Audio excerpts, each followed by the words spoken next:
out with Nell. And I was like having a small crush on Nell because he was the only guy in the group and he looks cute and stuff. Let's get it on. Now, Glenn.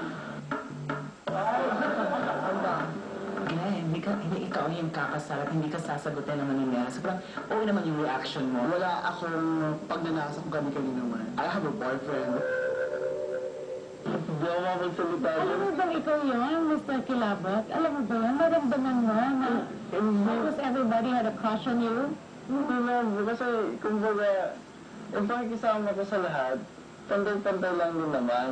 Parang, kahit sa labas, Hala, baka you misled some of them. parang ganun.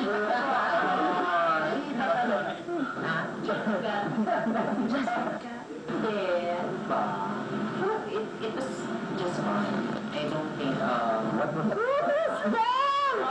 Ano yung mga declaration? Okay. hindi naman siya masyadong serious kasi siya naman naglagay makisip sa grupo. I don't think makipag-flirt ako with Enzo. Mars naman, no? Kulang. Hinakan mo eh. Ano ako? Ay. Chika, tingnan mo ako sa mata.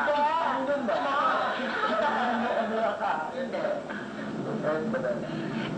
Ano naman yung sinasabi mo, Lenville? Ay? Actually, Nakita yung bebe, nakaganyan ka na kayo. Ayun, ka. hindi kasi nakakatawa lang naman nangyayari yun. Kasi, we're in a closed environment. Wala kaming pwedeng makausap na ibang tao. Wala kaming source of inspiration. Walang ibang magpapasaya sa amin. So, parang, Tayo na lang. showbiz? So, parang kailangan meron kang someone na to look forward to. Parang source of inspiration, gano'n. So, parang, Oh, sige. Let's watch the next fun video. Project Runway Philippines is presented